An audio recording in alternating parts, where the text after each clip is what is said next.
거리두기를 하면서 예배드리는 숫자가 많이 줄고, 또 교회들이 전부 예배를 드릴 수 없고, 이래서 상당히 그 어려움을 겪고 있었어요. 여러분, 믿음이 여러분과 저한테 믿음이 뭡니까?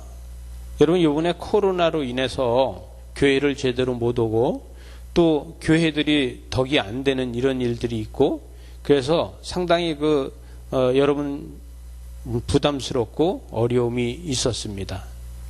근데 믿음이 뭐냐? 믿음은, 우리는 믿음에 반대되는 것은 우리 의심이라고 이야기할 수 있어요. 우리는 의심 때문에 모든 것을 다 잊어버리게 됩니다. 근데 믿음은, 우리는 속는 것 같지만 그 속는 것 같은 거를 오히려 속지 않고 우리 그것을, 이것을 내가 믿을 수 있어 이야기하는 것이 믿음 아니겠습니까? 여러분, 긍정적인 마음을 가지고 내가 지금부터 이 긍정적인 마음으로 다 믿겠다 하면은 내가 속았다 할지라도 그거를 믿을 수 있다는 거예요. 하나님 나라는 우리가 어떠한 방법으로 다 하나님 나라를 갈 수 있냐, 이렇게 이야기를 했을 적에, 우리는, 사람들은 누구나 다 이런 얘기를 합니다. 아니, 이웃집에 가려고 그래도 걸어서 가야 되고, 이웃 동네를 가려고 그러면 자동차를 타야 되고, 부산을 가야 되면 KTX를 타야 되고, 외국을 가면 비행기를 타야 되는데 하나님 나라는 뭘 타고 갈까? 이렇게 생각할 수 있어요. 근데 하나님 나라를 가는 방법이, 우리는 무엇을 타고 갈 수 있느냐? 저와 여러분은 무엇을 타고 하나님 나라를 갈 수 있습니까? 예수님께서는 하나님 나라는 믿음을 타고 갈 수 있다, 이렇게 이야기를 하는 거예요. 여러분, 믿음이라는 것이 각자가 다 틀려요. 여러분, 나의 믿음이 최고 좋아, 이렇게 생각하는 사람도 있고, 어떤 사람은 나는 믿음이 보잘것없어, 나는 믿음이 제일 작아, 이렇게 생각하는 사람도 있어요. 근데 여러분의 믿음이 크고 작은 거는 우리 주님이 알고 계시죠. 여러분, 우린 믿음이라는 자동차를 타고 하나님을 간다 그러면은, 나의 믿음이 크면은 우리는 리무진을 타고 갈 거고, 우리 믿음이 작다 그러면 경차를 타고 가지 않겠습니까? 썰렁하네. 근데 그 믿음이라는 자동차를 타고 갈 적에 우리의 믿음의 자동차를 타고 갔을 뿐이지, 가서 내려서 목적은 다 똑같다는 거예요. 믿어지십니까? 근데 예수님은 오늘 뭐라고 얘기하냐면, 천국을 이야기할 때, 비유로다 이야기할 때 겨자씨 하나를 같이 이야기합니다.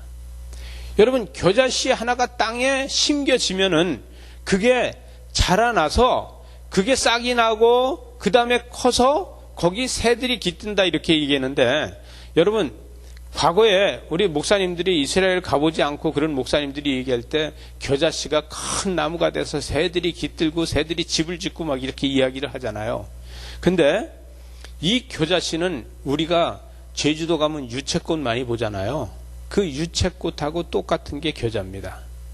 유채는 무씨가 심겨서 유채가 되고, 겨자는 유채처럼 그렇게 고동으로 다 무처럼 이렇게 내려가는 뿌리가 없고, 그냥 풀뿌리처럼 옆으로 다 뿌리가 퍼지게 되는 것만 다르고, 잎이나 모든 것이 다 똑같아요. 그래서 이 겨자는 우리가 얘기하는 유채꽃하고 똑같은데, 유채꽃이 여러분 가서 사진 찍어보면 여러분한테 거의 한길 되는 게 있고 작은 게 있고 그래요. 이렇게 큰 것을 이야기하는데, 예수님께서는 풀을 갖다 이야기하는 게 아니라 겨자를 갖다 이야기하는 거예요. 여러분, 근데 이 겨자가 땅에 심겨져서 그게 자라면서, 그게 자란 다음에 꽃을 피우고, 그 꽃을 피운 다음에 열매를 맺고, 그 안에 새들이 먹을 게 와서 있나 찾고, 거기서 겨자씨라는 그 열매를 먹게 되고, 이것을 이야기하게 됩니다. 여러분, 내 안에 겨자씨 하나는 믿음이 있다고 하면은 그 믿음이 나한테서 점점 자라서 나로 인해서 많은 영향력을 끼치게 되고 그 영향력을 통해서 나는 하나님 나라를 갈 수 있다는 거예요. 믿어지십니까? 우리는 이 심기어진 겨자씨를 잘 가꾸고 자라게 해야 되는데 그걸 뭘로 다 할 수 있습니까? 우린 말씀으로 다 할 수 있다는 거예요. 믿는 사람은 말씀으로다가 우리의 겨자씨를 자라게 할 수 있어요.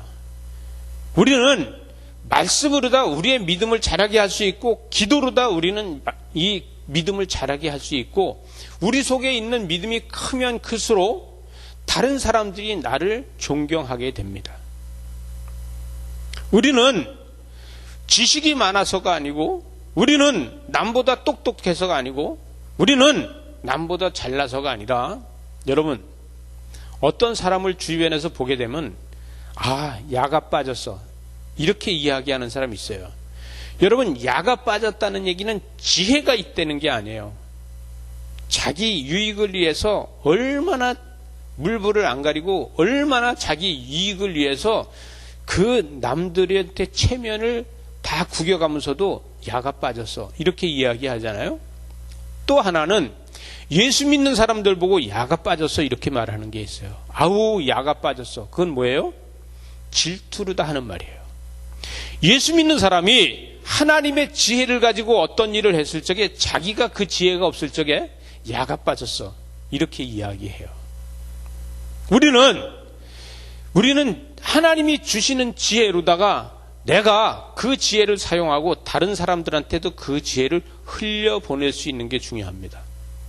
여러분 이것을 흘려보낼 적에 야가 빠졌다 소리를 듣지 않고 나한테 오면은 뭔가 얻어갈 게 있다고 생각을 한다는 것이죠.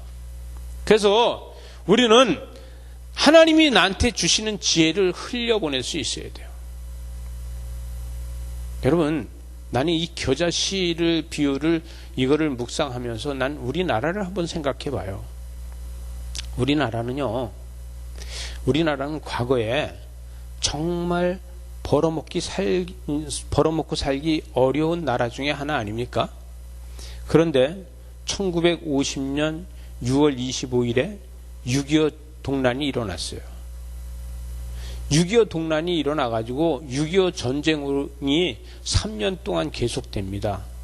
1129일 동안의 전쟁이 있었어요. 여러분 1953년 7월 27일에 이 전쟁이 휴전이 됩니다. 그 휴전이 돼서 지금까지 휴전이에요. 우리나라는 전쟁이 종식된 게 아니라 지금까지도 휴전 상태입니다. 이런 나라인데 휴전되어 있는 기간 동안에 우리는 큰 일을 해냈어요. 여러분 우리나라를 와서 전쟁을 도와준 사람들이나 기자들이 우리나라 보고 뭐라고 얘기했냐면 100년이 지나도 이 나라는 회복되지 않을 거라 얘기했어요. 왜냐하면 너무 피폐해졌으니까. 너무 피폐해져 있는 이 나라는 100년이 지나도 이 빈민국에서 벗어나지 못할 거다. 근데 빈민국에서 우리나라는 개발도상국이 되고 개발도상국을 벗어나고 그 다음에 우리나라는 지금 선진국이 되어 있어요. 여러분 우리나라 선진국 맞나요? 신기하게 조사 결과를 보게 되면은 중국에서 한국이 선진국이냐라고 이야기했을 적에 한국은 선진국이 아니라는 이러한 그 조사가 발표가 됐어요. 일본 보고 한국이 선진국이냐 이야기했을 적에 한국은 선진국이 아니다 이렇게 이야기했어요. 근데 제가 여러분한테 물으면 여러분 우리 대한민국 선진국입니까? 우리 선진국이래요. 그런데 우린 선진국이 맞습니다. 왜? 우리 교회는 선진국 집사가 있잖아. 네. 이름이 선진국 집사가 있잖아요. 네. 그게 선진국이에요. 여러분, 이 우리나라가 선진국이라고 얘기하는 건 IMF에서 10개 나라를 지정을 했을 적에 우리나라가 들어가 있어요. 그런데 10개 나라가 지정했을 때 우리나라가 선진국으로 들어가 있는데 여러분 선진국을 뭘 갖다 선진국이라고 할 수 있느냐 하면 여러분 웃었죠? 선진국이 있어야지 선진국이에요. 그와 같이 여러분 우리나라를 선진국으로다가 인정해 주는 게 뭐냐면은 이 전 대통령이 15년도에 어떤 이야기를 했냐면 우리는 장차 멀지 않아 5030 클럽에 들어갈 거다 이렇게 이야기를 했어요. 혹시 여러분 5030 클럽이 뭔지 아십니까? 여러분 5030 클럽이라는 게 있어요. 근데 이 5030 클럽은 뭐냐면요, 인구가 5천만이 넘는 나라, 그리고 국민소득이 1인당 3만 불이 넘는 나라를 갖다가 5030이라고 얘기합니다. 그런데 이 5030이 전 세계로다가 지금 7개 나라밖에 없어요. 우리가 그래서 7번째로다가 5030 클럽에 들어 있습니다.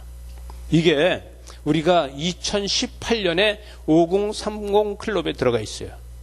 이게 진짜 선진국이에요.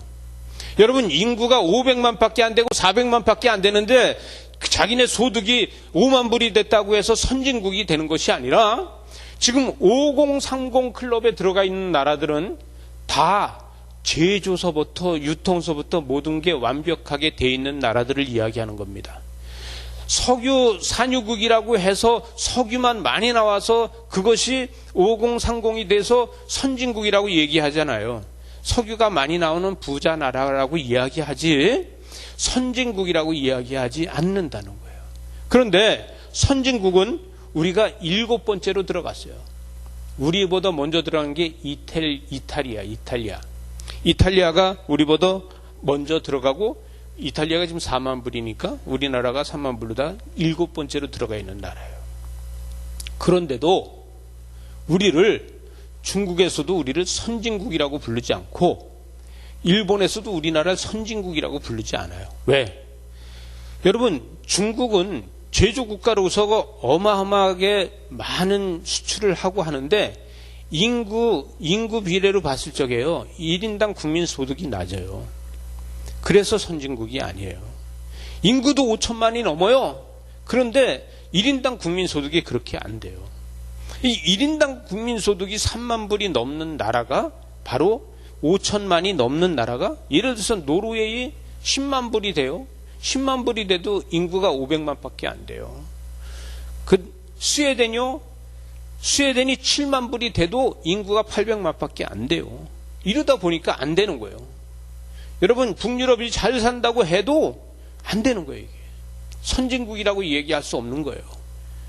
그러나 우리나라는 6.25 전쟁이 있은 후 70년이에요. 지금 70년.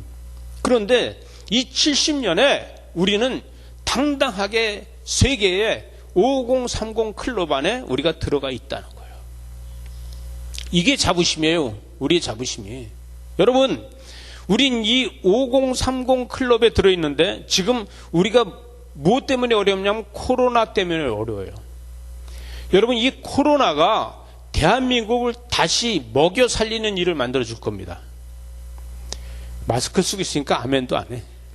여러분, 대한민국이 이 코로나로 인해서 진짜 선진국이라는 걸 전 세계 사람들이 다시 한번 인정하게 되는 겁니다.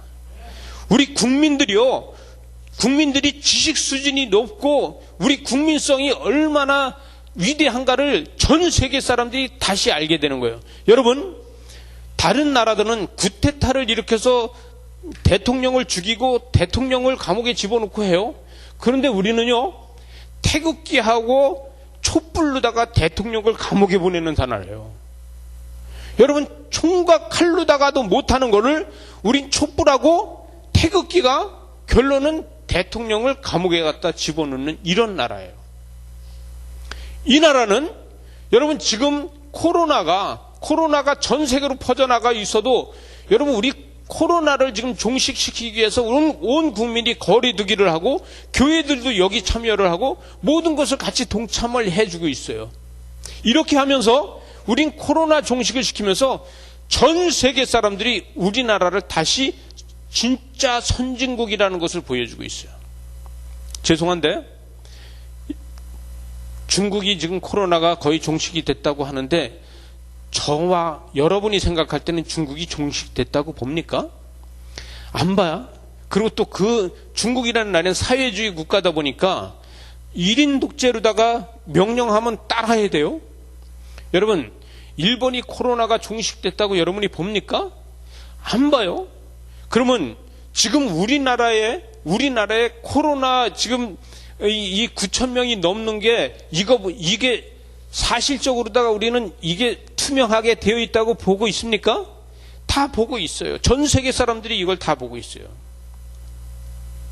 여러분, 우리는 전 세계 사람들이 다 보고 있는 매뉴얼을 그대로 하고 있는 겁니다.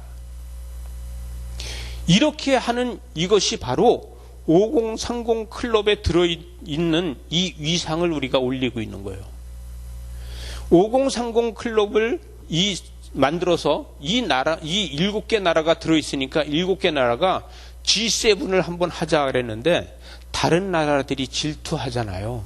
그래서 회비만 들어가게 뭐하러 그걸 하느냐 그러고 지금 안 하고 있는 거예요. 여러분, 우리는 선진국에 지금 살고 있어요. 여러분, 우리는 이 6.25 전쟁 이후에 새롭게 나라를 만들어서 지금 세계를 이끌어가는 선진국에 살고 있어요. 여러분, 우리는 이 코로나로 인해서 이제 다음 주가 우린 고난주일이고 그 다음 주가 부활절인데 우리는 부활절에 우리 한국교회는 다시 선포해야 돼요. 뭘 선포해야 돼요? 제가 지난 수요일날 얘기했어요. 여러분, 유다 백성들이 그들이 다 죽게 생겼을 적에 하만을 나무에 달고 모르드게가 다 같이 잔치를 하면서 하나님 앞에 영광 돌리면서 불임절을 선포했어요. 여러분, 한국교회도 다시 이번 부활절에 새롭게 한국교회만 위한 불임절을 선포하는 역사가 있어야 됩니다. 그래서 우리는 시대에 우리 종교개혁이 새롭게 일어나야 됩니다. 지금까지 안일하게 하던 생활을 버리고, 지금까지 안일하게 신앙생활을 하던 걸 버리고 이제는 수준 있는 신앙생활을 할 수 있어야 돼요. 그것이 뭐냐 하면 믿음을 만들어가는 거예요. 우리가 선진국에 살고 있다고 해도 우리는 믿음이 없으면 다시 후진국이 됩니다. 여러분, 우리는 잘 사는 나라가 돼 있다고 해도 우리에게 믿음이 없다 그러면 다시 새로운 바이러스가 나와서 우리를 괴롭혀서 이 땅에서 우리를 축출해내게 될 거예요. 여러분, 우한에서 바이러스가 생겼는데 그 다음에 우리나라에서 제일 먼저 바이러스가 됐어요. 그것도 우리가 이단이라고 하는 그곳에서 바이러스가 엄청나게 만들어졌어요. 여러분, 우리나라가 기독교가 정신 차리지 않고 목회자가 정신 차리지 않고 이러면은 다시 바이러스는 생겨집니다. 교회는 세상의 등불입니다. 여러분, 교회는 세상의 등불의 사명을 감당할 수 있어야 돼요. 과학이 발달했어도 아무리 발달했다고 해도 그 발달한 과학의 그 어떤 걸 가지고도 하나님 나라는 가지 못해요. 하나님 나라는 오직 믿음이라는 자동차를 타고 갈 수 있다는 거예요. 여러분, 우리는 그걸 타고 갈 수 있는 거지, 과학으로도 아무리 과학이 잘 돼 있다고 해도 우리는 믿음의 자동차를 만들지 못한다는 거예요. 여러분, 과학은 이야기합니다. 또 다른 세계가 있다고. 이 우주 말고도 다른 우주가 수도 없이 많이 있다고 이야기합니다. 이 다른 우주가 뭡니까? 하나님의 나라입니다. 우리는 아무리 과학이 발달을 했다고 해도 이 우주 말고 다른 우주를 갈 수 없어요. 이 우주 말고 다른 우주를 가는 위성을 만들 수가 없어요. 우리는 우리 세대에서 아무리 해도 하나님 나라는 믿음만 가지고 갈 수 있습니다. 저와 여러분은 어떤 코로나가 앞으로 다시 온다 할지라도 우리는 믿음을 소멸해버리면 안 됩니다. 이스라엘 백성들은요, 광야 교회에서 40년 동안 한 공동체로 똑같은 만나를 먹고 똑같은 메추라기를 먹고 똑같은 생활을 하고 똑같은 문화를 가지고 똑같은 일을 했지만, 그들이 가나안 땅에 와서 정착하고서 토착민의 문화를 배우고 토착민의 생활을 배우고 토착민이 하는 것을 따라하다가 그들은 자기가 하나님이 준 하나님의 나라를, 가나안 땅을 버리고 쫓겨나는 이런 일이 생겼어요. 그들이 믿음이 있을 적에 다시 돌아오게 됩니다. 우리도 마찬가지입니다. 우리도 우리의 믿음을 잊어버리면은 아름다운 금수강산이라 그래도, 아무리 잘 사는 이 나라라고 해도 이 나라는 피폐해집니다. 여러분, 과거에 이스라엘은 잘 사는 나라였어요. 다윗 왕 때, 솔로몬 왕 때 계속해서 잘 사는 나라였어요. 그러나 포로로 다 끌려가서 포로 생활을 하다가 돌아올 적에 예루살렘 땅은 풀과 나무로 다 가득해 있었어요.